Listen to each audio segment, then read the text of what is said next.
जोहार साथियों, सांस्कृतिक बदलावों के ऐसे वीडियोस के लिए चैनल को सब्सक्राइब करें, लाइक, शेयर और कमेंट करें।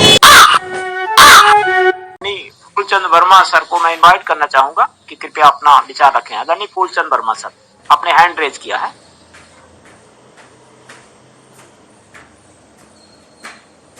जी बहुत धन्यवाद।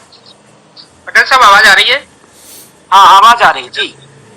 जितेंद्र पटेल साहब, सर आपको समय देने के लिए बहुत बहुत धन्यवाद इस मंच पर मुझे।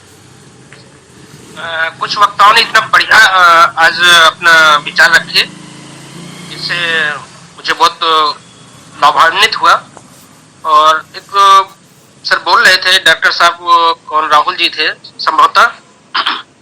तो मैं बड़ौदा में हूँ, मैं बड़ौदा गुजरात से हूँ और समाज के लिए छोटे छोटे कुछ कार्यक्रम करता रहता हूँ।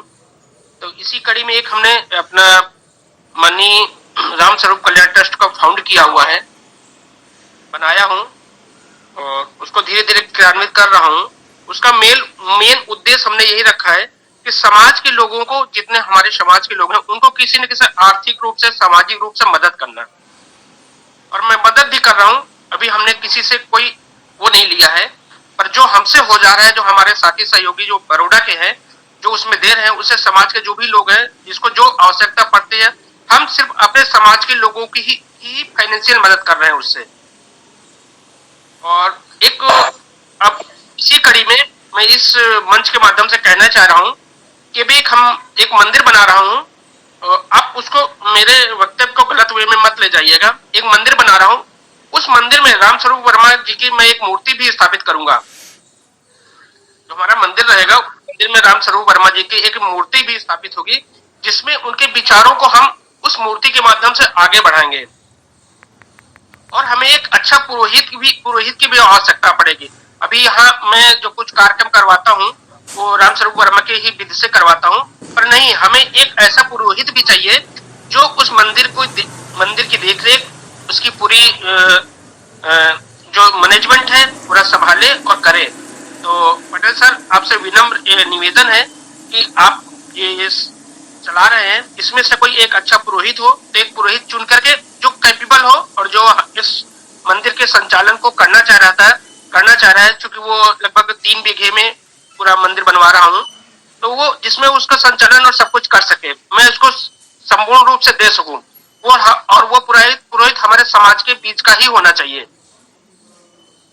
तो इस तरह कुछ प्लेटफॉर्म्स, वो बात उनकी बहुत सही थी कि अलग अलग इतने प्लेटफॉर्म तैयार कर दिए जाए, इससे हमारे समाज के लोगों को, सबको कुछ न कुछ कहीं न कहीं से मदद मिलती रहे। आज देखिए, राम मंदिर में एक हमारे साहू समाज के लोग, साहू जी हैं, उन्होंने 4 करोड़ रुपए डोनेट किया है, जबकि वो हमारे समाज के हैं। क्योंकि हमारे समाज में कोई ऐसा है ही नहीं है कि जो उनकी भावनाओं को आत्मसात कर सके, और वो जो प्रसाद के रूप में वो वहां दिया है, वो प्रसाद के रूप में सामाजिक दृष्टिकोण में यहाँ आपको दे सके वो। तो ये सब चीज बहुत अच्छी बात उन्होंने बोली, उनकी बात से मैं सहमत हूँ। और इस ट्रस्ट में जो भी जुड़ना चाहते हैं, तो सैद्धांतिक रूप, आर्थिक रूप, जैसे मन हो आप जुड़े, और निस्वार्थ, कोई वो नहीं है। आप जब भी ट्रस्ट का हिसाब लेना चाहें, हिसाब ले सकते हैं। कौन से मद में कहाँ खर्च हुआ पैसा, वो भी आप ऑनलाइन कभी भी पूछ सकते हैं, कभी भी ले सकते हैं। एक निष्पक्ष प्लेटफॉर्म हमने बनाया है, जिसमें किसी समाज के किसी लोगों को कोई दिग्भ्रांति ना हो सके। चूंकि संस्थाएं तभी डूबती हैं जब कोई ऐसी, जैसे उन्होंने बताया कि ऐसा हुआ, तभी, इसलिए मैं इस प्लेटफॉर्म को बिल्कुल निष्पक्ष किया हूँ। और हम सोच रहे हैं कि आप लोग जितने से जितने हो सके राम स्वरूप वर्मा जी के कल्याण ट्रस्ट से जुड़े और इसका आप लाभ उठाएं, और पटेल जी, मैं मीटिंग के बाद मैं आपसे थोड़ी पर्सनल बात करना चाहता हूँ। पटेल साहब, करूंगा साहब? बिल्कुल सर, बिल्कुल स्वागत है सर आपका। आप कभी भी फोन लगा सकते हैं, और निश्चित रूप से आपके विचार और कार्य बहुत ही दोहरी और वर्णनीय है, और मिशन आपका स्वागत करता है। और इसी तरह से निश्चित रूप से जो मिशन के माध्यम से सहयोग हो बन सकेगा, निश्चित रूप से आप जो सैद्धांतिक और आर्थिक सहयोग, आप शोध संस्थान जो एक कड़ी तैयार की है, रियल में सराहनीय है। आप हमारे समाज में एक प्रेरणा के रूप में जाने जाएंगे भविष्य में। जब भी हम लोग, समाज के लोग आपको याद करेंगे कि आपने एक नया बहुत अद्वितीय काम किया हुआ है। बहुत बहुत शुक्रिया सर आपका। धन्यवाद सर। मैं आदरणीय कुसुमलता जायसवाल मैम को इनवाइट करना चाहूंगा कि कृपया आप आए, अपना संक्षिप्त परिचय। कुसुमलता जायसवाल मैम। जी सर। जी जी, स्वागत है मैम। जी जी सर, मैं थोड़ा जी सर, मैं तो पुरानी एक मिशन की हूँ, और आप सब जानते हैं मैं कुसुमलता जायसवाल जिला संगरौली से हूँ। और मैं थोड़ा सा 2 मिनट समय ले सकती हूँ? हाँ ठीक है मैम, ले बिल्कुल। जी जी जी, यह बहुत अच्छी बात है। मैं अभी भाई साहब ने बोल रहे थे कि मंदिर बनाए हैं, उसमें हम समाज के ही पुरोहित रखना चाहते हैं, बहुत अच्छी बात है। थोड़ा सा मैं एक पहले सब मैं जो ग्रुप में जुड़े हुए हैं सभी साथियों को मैं नमन वंदन प्रणाम करती हूँ। और यह पुरोहित ग्रुप जो है, जो पुरोहिती के काम जो करने जा रहा है, कर रहा है, बहुत अच्छी बात है। और समाज में सभी वर्ग के लोग पुरोहित बने, यह हमारी अंदर से भावना है। और सब आगे आए, सब आगे बढ़े। देखिए, मैं थोड़ा सा तीर्थों के बारे में बताना चाहती हूँ। देखिए, बैजनाथ धाम जो आज प्रसिद्ध है, फेमस है, और वहाँ जो पंडा पुरोहित बने हुए हैं, एक समाज के बने हुए हैं, हमारा निम्न वर्ग के नहीं बने हुए हैं। और दान दक्षिणा चंदा लेकर के अपना जो भरण पोषण का कार्य कर रहे हैं, और जो सबको लूट खसोट कर रहे हैं, अपनी जेबा भर रहे हैं। ये सब कुछ वर्ग के लोग हैं, कोई निम्न वर्ग के लोग कोई तीर्थों में नहीं है। तो वह जो बैजनाथ धाम का जो एक यादव का नाम है, वो जो आप सब जानते हैं 5 डंडे मारकर भगवान का पूजा किया करता था, इसी के नाम से वह प्रसिद्ध है। तो वह बैजनाथ धाम एक यादव था, यादव के नाम से। बैना देवी एक गौड़ समाज का जो भैंस चराता था, वहीं पर भगवान का ध्यान करता था, जो आज बैना देवी के नाम से प्रसिद्ध है। यहाँ जो बैना देवी बना हुआ है, और जो 12 ज्योतिर्लिंग जहाँ पर स्थापित है, सब जगह आदिवासी तपस्वी थे। आज जो जहाँ 12 ज्योतिर्लिंग जहाँ सब लोग तीर्थ जाते हैं, तो वह आदिवासी तपस्वी थे, उनका प्रगाट हुआ था उनके हृदय से। और जब आर नहीं आए थे, जब की बात है, तो मतलब ये सब आदिवासियों की है। और जो अमरनाथ है, बकरी चराने वाला चरवाहा सिद्ध किया था, सुग्गा नाम था, जो जिसको तोता बता दिए। वो कोई तोता नहीं था, वो बकरी चराने वाला चरवाहा था, उसका सुग्गा नाम था। और वो काशी मल्लाह नाम का तपस्वी था, जो काशी विश्वनाथ जाना जाता है, वो मल्लाह नाम का तपस्वी था, शिव का भक्त था, केवट जात का था। अयोध्या जहाँ आज राम मंदिर, भव्य राम मंदिर बनने जा रहा है, जो अयोध्या नाम से है, वो एक साकेत चमार जात की तपस्थली है, वो इसलिए वह प्रसिद्ध है। मथुरा नाग वंश की तपस्थली है। अंतिम राजा कालिया था, जिसे कृष्ण ने भगा दिया था। तो मतलब आज वो तमाम तरह के बताए जाते हैं। मतलब वैष्णव देवी चरवाहे समाज की तपस्थली है, बकरी चराने वाला तपस्या किया था। और अमरकंटक जो है, रेवा कन्या नाम की एक रेवा कन्या नायक वंश का था, बंजारा समाज के थे, जो नर्मदा जलेश्वर से उनकी पत्नी है, और सैल उनकी पुत्री है। ये सब आदिवासी थे। मतलब अब बद्रीनाथ केदारनाथ गढ़वाली की तपस्थली है, उत्तराखंड के आदिवासी थे। चितपावन नाम ब्राह्मण चिता से पावन किया गया था, वो राजा बने थे। तब इसके बाद वो चितपावन ब्राह्मण राजा बने थे। पेशवा नाम था। यही गले में हंडी और पैर में झाड़ू बंधवाया था। इतना बड़ा अन्याय किया था वो पेशवा नाम का ब्राह्मण। आवाज हमारे समाज में जो सब सताया गया, इन समाज ब्राह्मणों ने सताया गया है। इन्हें कहने का मतलब यह है कि यह जो अपना हम हक है, अधिकार है, हम सब डॉक्टर बन सकते हैं, जैसे जनार्दन भाई साहब ने कहा कि हम सब बन सकते हैं, तो हम एक पुरोहित ही बन सकते हैं। और ये मंदिरों में और तीर्थों में ये जो आज अपना कब्जा जमाए बने बैठे हुए हैं, इनको हम अपना अधिकार लेना है और अपने पुरोहित हर जगह तैयार करके और एक समाज को देना है, जिससे समाज का उत्थान हो गए, समाज एक गौरवान्वित हो सके और अपना अधिकार समझे और ये सब आगे उठे। यही मेरी अंदर की भावना है।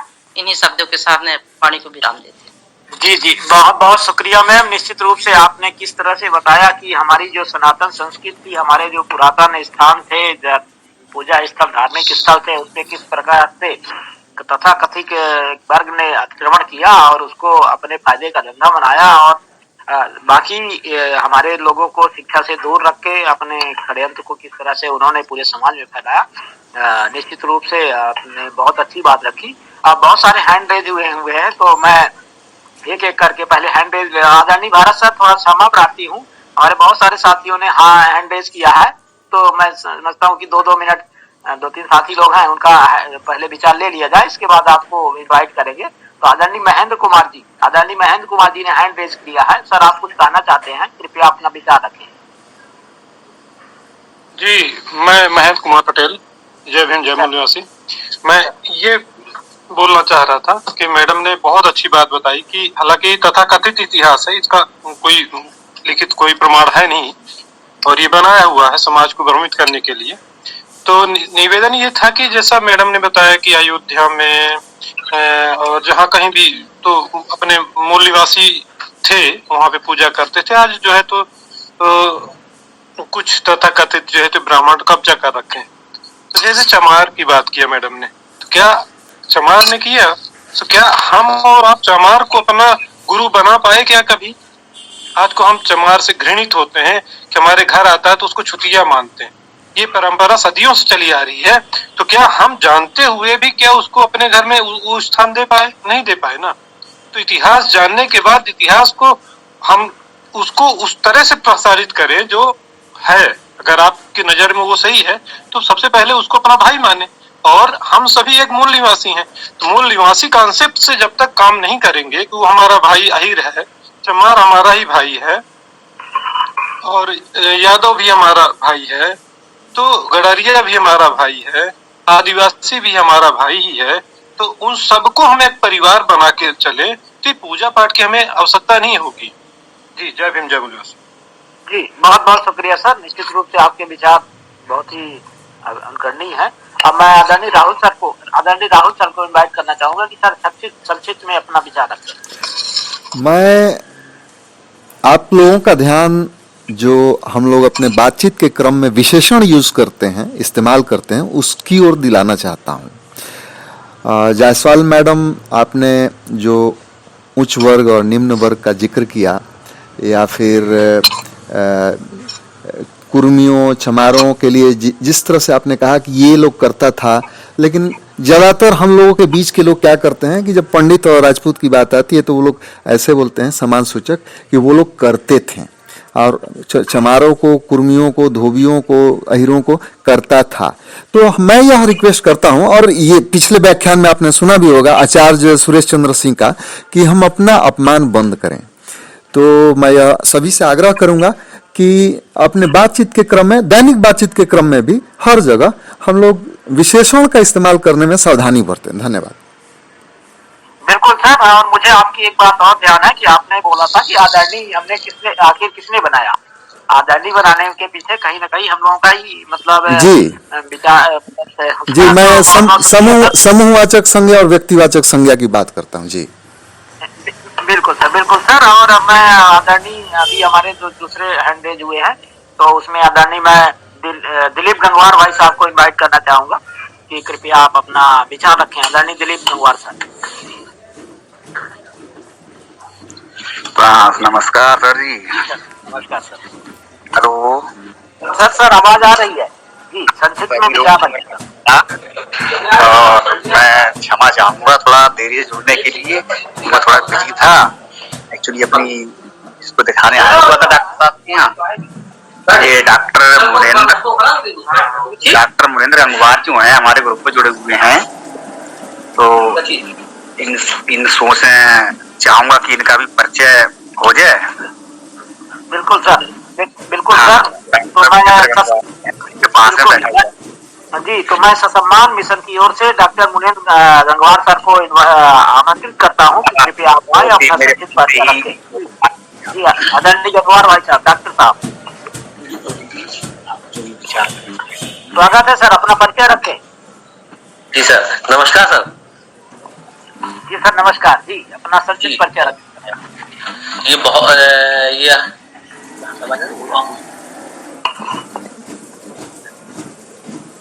जी सर, आवाज सुन पा रहे हैं भाई? हाँ आ रही सर। जी, ये हमारे मित्र हैं माननीय दिलीप जी, इन्होंने हमें इसमें ज्वाइन कर दिया ना मुझे इसमें। हाँ, और बहुत ही एक अच्छी मतलब युक्ति है ये, अपने समाज को अपने वर्ग को जोड़ने के लिए बहुत प्रसन्नता होती है। हम तो रोज विचार पढ़ते रहते हैं ग्रुप में, जब भी समय मिलता है मरीज करके, और हमारे लिए जो भी सहयोग होगा निरंतर से करते रहेंगे हम इसमें। हाँ, और हम जो भी पिछले मैंने यहाँ अपना मकान बनवाया बरेली में, तो जो भी इसका गृह प्रवेश था वो हमारे एक पड़ोसी गांव है मुंबई, उसमें अमर सिंह यादव जी, उनके ही माध्यम से हमने अपना गृह प्रवेश करवाया था। और यहाँ तक कि हमारे बड़े भाई की शादी हुई थी तो अपने ही समाज की माध्यम से शादी हुई थी, हमने किसी पंडित पुरोहित को आमंत्रित भी नहीं किया था, ना उन्हें करवाया था। साधुवाद, साधुवाद। जी जी, बहुत बहुत शुक्रिया सर, बहुत बहुत आपने बहुत पुनीत कार्य किया सर। हमारे पिताजी का नाम है मिस्टर राम अवतार जी, वो संत जी करके हैं, और उसको भी हमने जोड़ दिया। तो जो छोटे आर्य समाज जो होते हैं अपने, उसी वैदिक नीति से गाँव में हवन सामग्री वही करते रहते हैं पिताजी हमारे।